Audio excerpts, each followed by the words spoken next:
Sir ఆళ్ళ రామకృష్ణారెడ్డి గారు అప్పుడు మరి వైసీపీ పార్టీ నుండి రిజైన్ చేసి కాంగ్రెస్ పార్టీలో జాయిన్ అయ్యారు. సో, ఇప్పుడు మళ్ళీ షర్మిల గారికి షాక్ ఇచ్చినట్టు తెలుస్తుంది సార్. ఆయన జగన్మోహన్ రెడ్డి గారిని కలవడం చూసాం. ఇప్పుడు ఒక ప్రెస్ మీట్ కూడా ఏర్పాటు చేసి మాట్లాడాడు. మరి ఎందుకు జగన్మోహన్ రెడ్డి గారిని కలిసారు? ప్రెస్ మీట్‌లో ఆయన ఏం మాట్లాడారు సార్? షర్మిలకి ఒక రకంగా షాక్ అని చెప్పాలి. అంటే ఆమె ఇప్పటివరకు దిగ్విజయంగా దూసుకుపోతుంది. మీడియా కూడా బ్రహ్మాండంగా ఆమెని ఫోకస్ చేస్తుంది. అయితే ఇప్పుడు ఆళ్ళ రామకృష్ణారెడ్డి ఆమెకు ఒక షాక్ ఇచ్చాడని మనం చెప్పుకోవచ్చు. ఎందుకంటే ఆయన చేరి కూడా నెల కూడా లేదు. సో మళ్ళీ బ్యాక్ వస్తున్నాడు. బ్యాక్ టు పెవిలియన్ అంటారు కదా, అలాగా మళ్ళీ బ్యాక్ వస్తున్నాడు. సో ఈరోజు ఆయన జగన్ని కలిశాడు. జగన్ కలిసిన తర్వాత ప్రెస్ మీట్ పెట్టి ఆయన మాట్లాడారు. సో ఆయన కారణం ఏంటి, అక్కడ ఏంటి అనేది ఇంకా డీటెయిల్గా చెప్పట్లేదు. కానీ ప్రధానంగా తనకు పోవడం వెనక జగన్ డెవలప్మెంట్ సరిగ్గా చేయలేకపోతున్నాము అన్న బాధతోనే నేను వెళ్ళిపోయాను. ఆమె కూడా వైఎస్ రాజశేఖర రెడ్డి కూతురు కాబట్టి, సో నాకు కూతురైనా కొడుకైనా నాకు వైఎస్ రాజశేఖర రెడ్డి అంటే ఇష్టము. అందుకని ఆమె దగ్గరికి పోయాను. బట్ అక్కడ కంప్లీట్గా ఆమె వైఎస్ ఫ్యామిలీనే ఇబ్బంది పెట్టేట్టుగా మాట్లాడుతుంది. అది నాకు నచ్చలేదు. సో కంప్లీట్గా జగన్ మీద ఫోకస్ చేసి ఇంట్లో కుటుంబ విషయాలంతా కూడా బయటికి తీసుకొచ్చేసి ఒక వైఎస్ఆర్కి ఒక ఘోరమైన అవమానంగా ఉంది ఇది. వైఎస్ఆర్ ఎంతో గొప్పవాడు, ఆయన ఫ్యామిలీ ఇలా అవ్వడం నాకు నచ్చలేదు.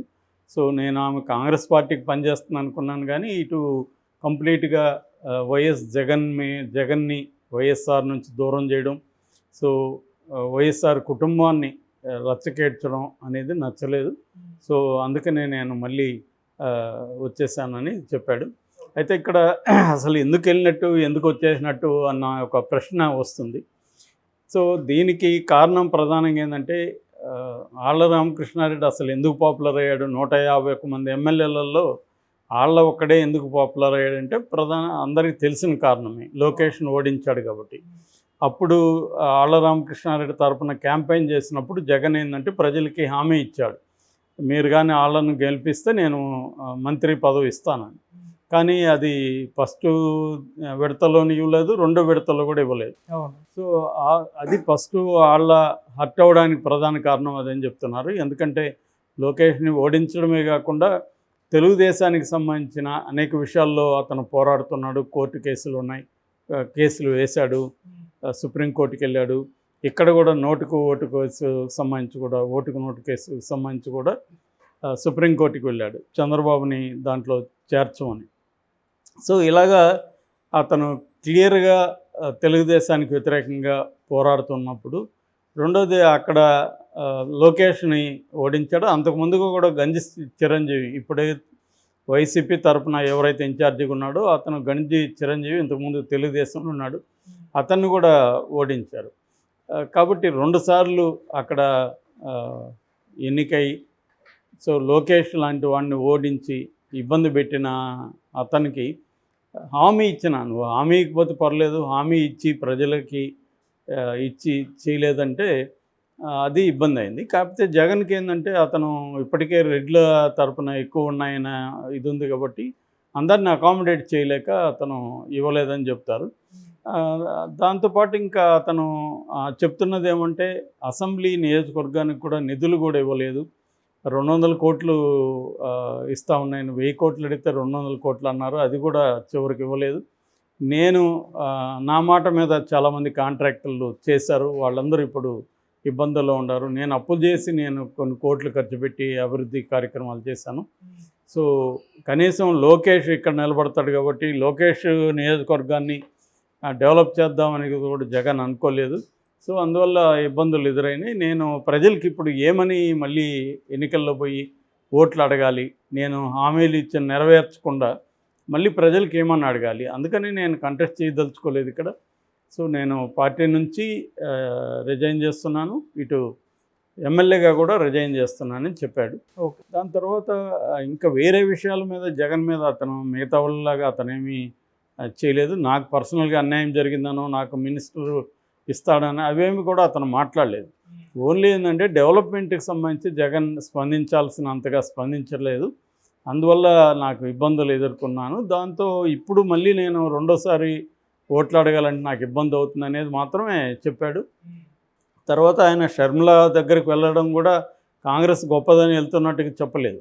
ఓన్లీ వైఎస్ఆర్ కూతురు, వైఎస్ఆర్ కుటుంబం కాబట్టి నాకు వైఎస్ఆర్ అంటే ఇష్టం అనేసి వెళ్ళాడు. అయితే అక్కడ నాకు తెలిసి ఏంటంటే అక్కడ ఆయనకి సఫోకేషన్ ఎదురైంది. ఆయన ఇప్పుడు కారణాలు ఏం చెప్తున్నా అసలు కారణం ఏంటంటే అక్కడ ఈయన్ని పట్టించుకోలేదు ఎవరు కూడా. ఎందుకంటే అప్పుడు ఎట్లా పుకార్లు వచ్చాయంటే ఈయన ఒక 30 మందిని వైసీపీ రెబల్స్ని తీసుకెళ్ళి కాంగ్రెస్లో చేరుస్తాడు అని పుకార్లు వచ్చాయి. కానీ ఆమె ఇక్కడ ఫెయిల్ అయింది. ఫస్ట్ ఆఫ్ ఆల్ తెలంగాణలో ఫెయిల్ అయింది. అక్కడ పోయి సక్సెస్ అయ్యే పరిస్థితి ఏం కనబడలేదు. ఎందుకంటే ఆల్రెడీ వైఎస్ఆర్ లెగసీ అనేది జగన్కు ఉంది. రెండోది వైఎస్ఆర్ లెగసీని పట్టుకొని జగన్ బతకలేదు. జగన్ కూడా సొంతంగా ఓదార్పు యాత్ర నుంచి ఎప్పుడు చూసినా జనంలోనే ఉన్నాడు. అనేక ఇష్యూస్ మీద రకరకాల రూపాల్లో అతను తెలుగుదేశానికి వ్యతిరేకంగా పోరాడాడు. పాదయాత్ర 3000 కిలోమీటర్ల పైన పాదయాత్ర చేశాడు.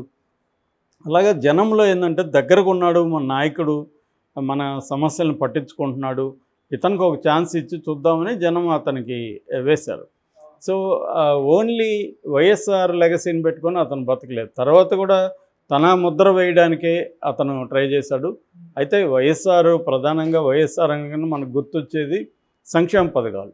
సో అదే సంక్షేమ పథకాలని మరింత పకడ్బందీగా, మరింత ఆర్గనైజ్డ్గా టెక్నాలజీని ఉపయోగించుకొని ఒక సింగిల్ బటన్ నొక్కడం ద్వారా డైరెక్ట్గా వాళ్ళ అకౌంట్లోకి వెళ్ళిపోయే విధంగా చాలా స్కీముల్ని అలా చేశాడు. దానివల్ల ఏమైందంటే లీకేజెస్ లేకుండా పోయింది.